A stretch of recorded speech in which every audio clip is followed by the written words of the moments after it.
A security threat to the nation's power grid may be thousands of miles away, and it may all be triggered by the click of a button. The digital clues revealing a sophisticated hacking attack overseas. Every time my dad tells me to come down and so I can sign the papers, I'm like, yes, I get to go to EIS again.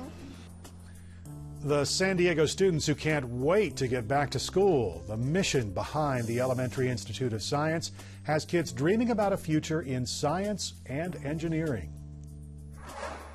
We used to share candy back and forth. We used to share tamales, champurrado, which is a traditional Mexican drink. We are no longer able to do that. A Posada without borders, the binational celebration aimed at welcoming refugees. KPBS Evening Edition starts right now.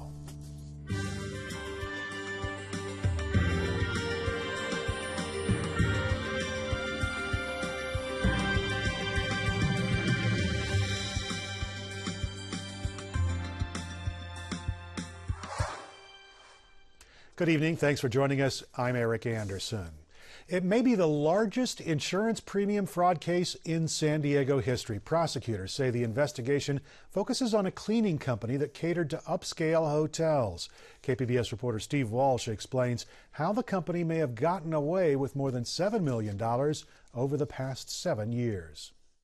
This is one of the largest ever in San Diego County. Prosecutors say the owners of Good Neighbor Services, Stephen and Stephanie Kwan, used a series of shell companies to hide more than 800 hotel workers and to lower their payroll taxes and their workmen's compensation insurance.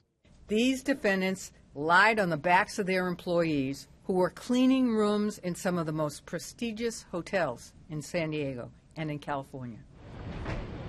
Among the San Diego area hotels that prosecutors say Good Neighbor Services had contracts with were the Hotel Del Coronado, the Loews Coronado, and the La Costa Resorts and Spa, as well as the Grand Del Mar in La Jolla. Workers were cheated out of overtime. The company often switched locations. Their most recent San Diego address on Claremont Mesa Boulevard was empty. The kingpins at the top of this scheme, the Kwans, were shifting employees allegedly between these different ownership entities, trying to stay one step ahead of the regulatory and law enforcement agencies. The couple were charged with 11 counts of workmen's comp fraud and 18 counts of payroll tax evasion. The husband, Stephen Kwan, was arraigned Monday afternoon. Steve Walsh, KPBS News. California regulators are suggesting that mandatory statewide water conservation targets may be lowered for areas like San Diego. Local water managers just opened a $1 billion desalination plant, and that could lower the region's conservation target. Inland regions and areas that use a lot of recycled water could also get a break. The current conservation mandate calls for a 25% statewide reduction. That could drop to about 22% if all eligible water agencies apply for adjustments. The state is in the 5th year of a punishing drought, although weather watchers are hopeful that El Nino-fueled storms will bring some relief. Sunshine and palm trees are swaying in San Diego for the first official day of winter, but it'll start to feel a little bit more like the season with some rain moving into the area. Steph Davis is tracking that system in tonight's KPBS weather report. Well, we do have some wet weather to contend with as we head throughout our Monday. Right now, still remaining off to our north, so satellite and radar very active across northern and central California. You'll notice the yellows. That indicates heavier pockets of rain. So if you're traveling north across the Golden State, definitely want to anticipate some widespread travel delays. Right now, across our area, just some clouds building in out ahead of that storm. Still dry for now, but that will change as we head into tonight. We do have the arrival of clouds and showers in San Diego as overnight lows fall to 56. Clouds and showers widespread across the area. Big story too, gusty winds. The National Weather Service does have wind advisories in effect at 10 o'clock tonight, lasting throughout 3 a.m. Wednesday morning for the mountain slopes, the deserts, and the coast. So exercise caution. We're looking at widespread travel problems, especially if you drive a high-profile vehicle. For our Tuesday, remaining unsettled as the storm system sinks south into Southern California. We're looking at more clouds and showers. King tides also peaking Tuesday, Wednesday, and Thursday above 6 feet. So exercise caution if you're heading to the water. Temperature-wise, though, pretty seasonable. We'll put our future temps into motion here. Overnight lows about about where we should be, 56 in San Diego, mid-50s in Oceanside, cooler back there across the mountains, falling to 48 in Mount Laguna. Waking up for your Tuesday morning around 9 a.m., we're flirting with 60 in Borrego Springs, right around 48 degrees for your Tuesday morning in Alpine. Daytime highs Tuesday, again about where we should be for this time of year, 51 in Ramona, 58 in Oceanside. We'll climb to a high of 60 degrees in San Diego itself. Now, as we look ahead across the area, we do have some impacts again for the coast. Spotty showers for your Tuesday. Watch for those gusty winds as well. Quick break in the action on Wednesday. More clouds and showers arrive on Thursday, and then a quick cool down Friday and Saturday with temperatures in the coast back to the upper 50s. Dealing with the similar weather pattern inland, spotty clouds and showers and gusty winds Tuesday. Quick break in the action Wednesday. Another storm system arrives with showers Thursday and into your Christmas Friday. So keep an eye to the sky. Keep those umbrellas handy if you're heading out and about to celebrate the holiday. For the mountains, we're looking at some mountain snow as levels fall to 7,000 feet. So definitely want to exercise caution on those mountain passes, dealing with clouds and showers as well. And we'll have temperatures chilly for your Christmas Friday at 37 degrees. Watch for those gusty winds on the desert slopes with those showers Tuesday and another round of wet weather Thursday and Friday. And of course, feel free to send us your weather videos or pictures. You can tweet us at KPBS News or check them out on our Facebook page. Steph Davis, KPBS News. The Taliban has claimed responsibility for a suicide attack on a joint NATO-Afghan patrol. 6 American troops died today. Authorities say an attacker rammed an explosives-laden motorcycle into their patrol near Bagram Airfield. 3 others were injured. This marks the largest attack on foreign troops there in 4 months. It comes just days after U.S. Defense Secretary Ash Carter stopped in Bagram. A recent Pentagon report said that violence in Afghanistan has increased. And President Barack Obama is responding to criticism of his strategy to fight the so-called Islamic State. He told NPR News the most damage the group can do is to force Americans to change how they live or what they believe in. Now, on our side, I think that there is a legitimate criticism of what I've been doing and our administration's been doing, in the sense that we haven't, on a regular basis, I think, described all the work that we've been doing for more than a year now to defeat ISIL. And so if people haven't seen the fact that, in fact, 9,000 strikes have been carried out against ISIL, if they don't know that towns like Sinjar that were controlled by ISIL have been taken back, or that a town like Tikrit that was controlled by ISIL now has been repopulated by previous residents, then they might feel as if there's not enough of a response. And so part of our goal here is to make sure that people are informed about all the actions that we're taking. On December 6th, the president outlined the strategy against the Islamic State during a primetime Oval Office address. This was just days after a self-radicalized married couple opened fire inside a San Bernardino office, killing 14 people. ISIS claimed responsibility for last month's attacks that killed 130 people in Paris. During the NPR interview, President Barack Obama said the group was not an organization that can destroy the United States. Keeping the power on in California may get even more difficult if people are trying to hack into the region's power grid. Cyber attacks are happening more often, but Associated Press reporter Haven Daly says power companies are taking steps to protect themselves. Power stations are often surrounded by security fencing and guarded by round-the-clock patrols. But the real danger may not come from a physical attack on a facility, but through cyber attacks on the connected sites by hackers thousands of miles away. We're seeing people looking for vulnerabilities, people scanning to see what types of openings they can find. Inside the nation's largest power grid operator, cybersecurity experts keep watch for intruders 24/7. An Associated Press investigation found that the networks running the U.S. power grid remain vulnerable, despite repeated warnings by cybersecurity experts and increased efforts to stop the attacks. We're still in this era where everyone believes it's secure by default.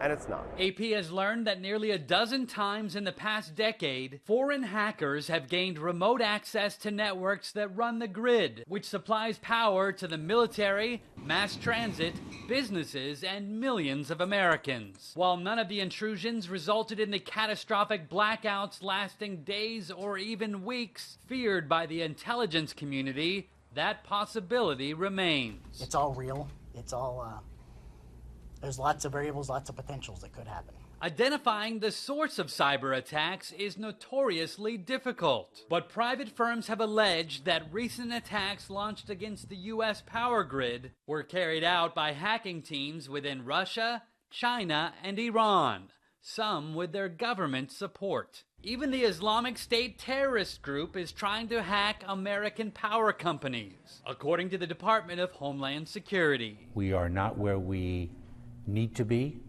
and we are very, very focused on getting to where we need to be. Homeland Security officials say public and private cooperation is key in fighting cyber attacks. Our ability to assist in the protection of cyber systems depends upon our receipt of information. Security experts say the country's power system is aging and outdated, never built with network security in mind, and fixes often take way too long. In the case of a large cyber attack on the U.S., we can't be calling up vendors and having them say, sorry, it's going to take us 8 months to get this patched. But experts believe hackers may have already infiltrated networks that control parts of the grid, even if they have not yet used that access to turn off the lights. Haven Daily, Associated Press, San Jose, California. Federal health officials are scrapping a 32-year-old lifetime ban on blood donations from gay and bisexual men. That change takes effect today. The Food and Drug Administration says the decision is backed by science. The agency will still stop donations from men who've had sex with another man in the previous year. Activists fired back at the policy, calling for donations to be considered on an individual basis. The lifetime ban was put in place during the early years of the AIDS crisis. It may change the way authorities treat eyewitness testimony. KPBS reporter Andrew Bowen says researchers from UC San Diego found key qualities that could make the difference in an investigation. Imagine you witnessed a crime. Police ask you to identify the suspect, so they show you a lineup of photographs. You pick out the person you think committed the crime, but you're not so sure. New research shows if you think you may be wrong, you probably are. UCSD psychology professor John Wickstead says older research found eyewitnesses are generally unreliable and juries should ignore them. But he says eyewitnesses can be reliable if they make the ID right after the crime, when their memories are still fresh, and if they're confident that they're right. He says the law shouldn't completely ignore their testimony.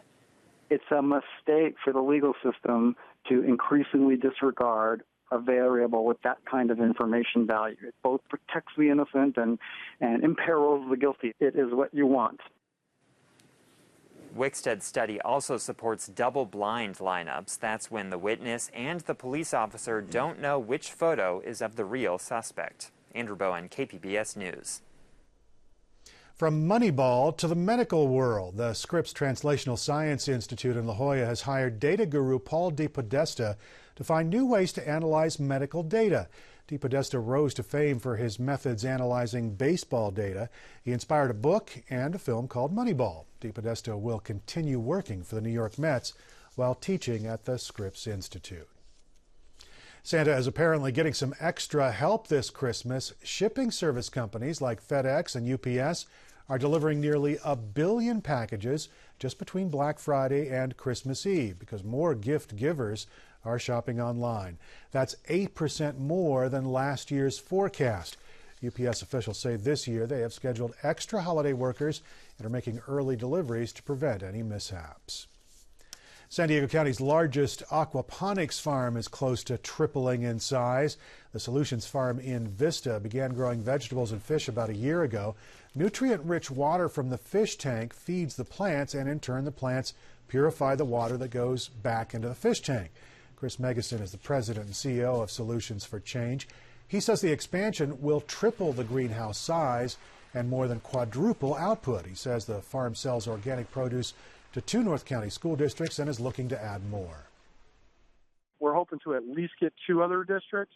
And what we'd like to do is get about 80% of the production, 80% of the food that we grow into the mouths of the kids in and along the 78 corridor. Megason hopes the farm will generate enough income to help fund the nonprofit's efforts to end that region's homeless problem. He says the expansion should boost income to close to $300,000 a year once everything is up and running. California is giving businesses more reasons to go green. The state is expanding a recycling incentive program that gives companies a tax break for using recycled products. The Cal Recycle Department approved two new areas in Solana County and Orange County where businesses can get low-interest loans. The 2 new recycling zones bring the total to 38 in California. A San Diego school is nurturing the intellectual curiosity of kids, one laboratory at a time. The Elementary Institute of Science wants to inspire the next generation of scientists and engineers. Students and teachers explain what makes them excited to show up for class.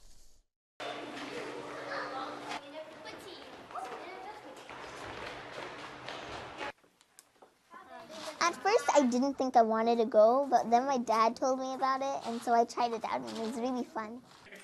I came in thinking that science was not as cool, but now since I'm so in-depth with it, and now I want everything to do with science. EIS stands for the Elementary Institute of Science, and it was founded in 1964 by a school teacher named Tom Watts. EIS's main mission and goal is to provide a quality, hands-on STEM enrichment program for our students from ages 7 all the way to 17 when they graduate high school. We have 8 labs here on site. And they offer classes in biology, chemistry, graphic arts, engineering, photography.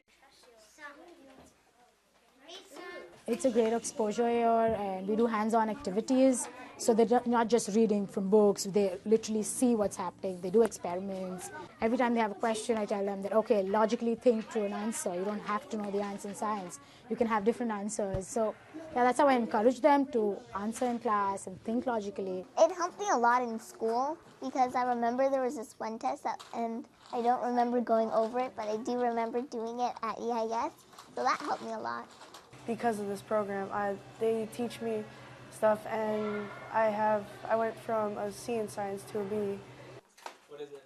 I can share the information that I learned at EIS with my teachers and classmates at my school, and I can take the information I learned at school and share it with my teachers and classmates here at EIS.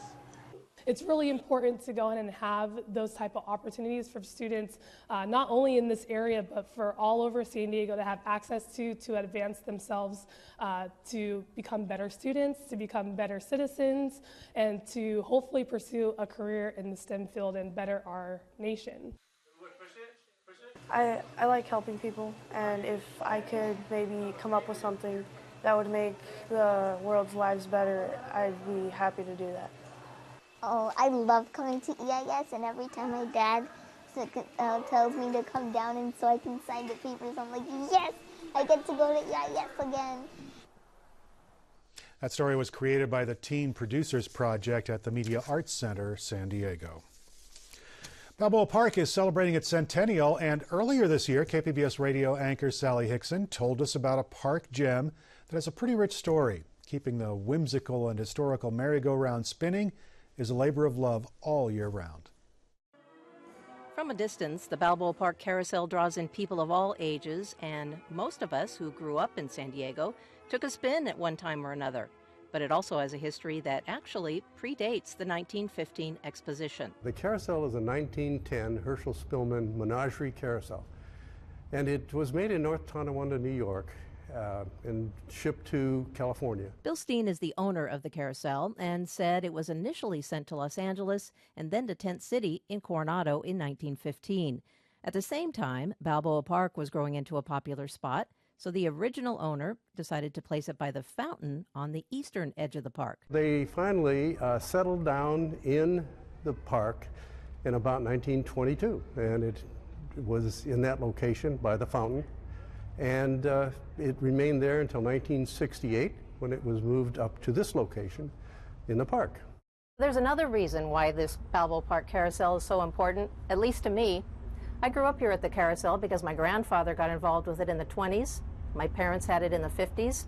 I grew up here, and you're looking at the ticket box where I sat for many hours selling tickets to put me through college. So that move from the fountain in 1968 stands out in my mind as the city asked my mom to move her carousel to make way for the Reuben H. Fleet Science Center. Now 92, my mom, Virginia Long, owned it for nearly 30 years and was proud of its unique features, especially the fine craftsmanship on each animal. They're hand-carved, and I know the kind of wood, linden wood, from the linden trees in London, in England. Many of the horses have real horse tails, which raises an interesting story for both my mom and me. The zoo is very kind, and they kill horses when they're old and feed them meat to the tigers and lions, and they would cut off the pretty tails. What she didn't tell you is that she hated to see those bloody tails that had just been removed from the horses, so I went with her and took the tails to the tanner, where I watched them clean them for the carousel. I was a kid, and I didn't care. And for kids on the ride itself, an added feature is the ring toss, with a surprise for a lucky rider or two. If you catch the ring, the brass ring, you get a free ride. And I believe we are the only active ring toss game west of the Mississippi. There is a standard rule, though, that only the employees can move about during the ride. Once, I remember hearing how Robert Preston, who played Professor Harold Hill in the movie The Music Man, rode the carousel and wouldn't stay still. If I stumbled and I busted my whatchamacallit. My father gave him several warnings and finally stopped the carousel and kicked Preston off. As a kid, I couldn't believe my father kicked an actor off our merry-go-round. Dad later told me Preston had too much to drink. My father was running the carousel that day from its center, where you'll find all of the equipment that makes it whirl. Bill Brown is the carousel operator now and has been doing so for over 42 years. This is all original. This is all over 100 years old.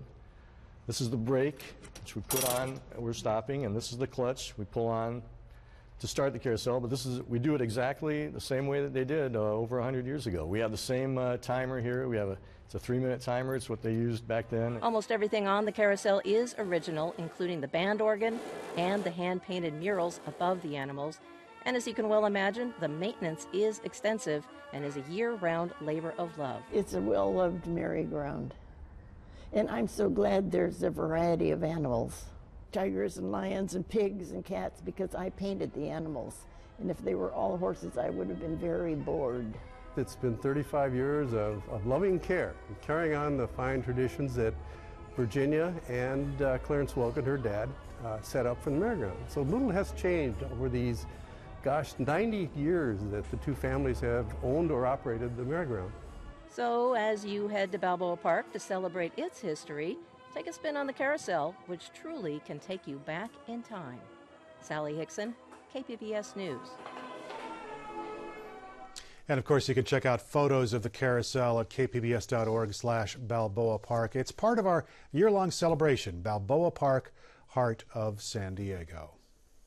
I'm Judy Woodruff. On the next News Hour, the latest on the race for the White House after a weekend debate. That's Politics Monday on the PBS News Hour.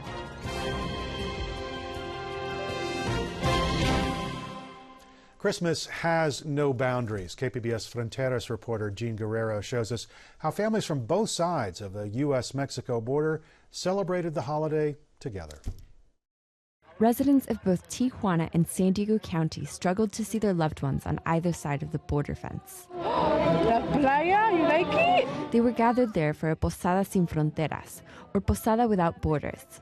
A posada is a celebration of Joseph and Mary's search for lodging ahead of Jesus' birth. Human rights and faith-based groups organized the event. People sang Christmas carols and heard speeches. Every human person is sacred across all borders. That's Reverend Art Cribbs, director of the Interfaith Movement for Human Integrity. He discussed the biblical story of Joseph and Mary. They made this journey through a dangerous time, over dangerous territories, and they were successful. And because of their courage, because of their confidence, and because of their faith, the whole world was changed and given new hope. He says the biblical story reflects the plight of many refugees currently arriving from Syria and other countries. The Posada also commemorated people who have died crossing the U.S.-Mexico border. During the event, children blew bubbles that floated around the border fence. People on both sides ate food they'd brought with them. 39-year-old Angelica Trujillo is from the violence-plagued Mexican state of Guerrero. At the Posada, she was able to see her sisters for the first time in 20 years. We even cried right now, seeing each other. It's a very beautiful thing. U.S. Customs and Border Protection only allows people to approach the border fence for special events like this. Pedro Rios of the American Friends Service Committee says this was the 22nd annual Posada Without Borders and that it's changed a lot over the years. Increased security concerns have meant more restrictions. We used to share candy back and forth. We used to share tamales, champurrado, which is a traditional Mexican drink. We are no longer able to do that. The organizers said the Posada was meant to make people reflect on the meaning of Christmas and to encourage everyone to welcome refugees rather than reject them. Jean Guerrero, KPBS News. You can find tonight's stories on our website, kpbs.org/evening edition. Thanks for joining us. We'll be back here again tomorrow night. Have yourself a great evening.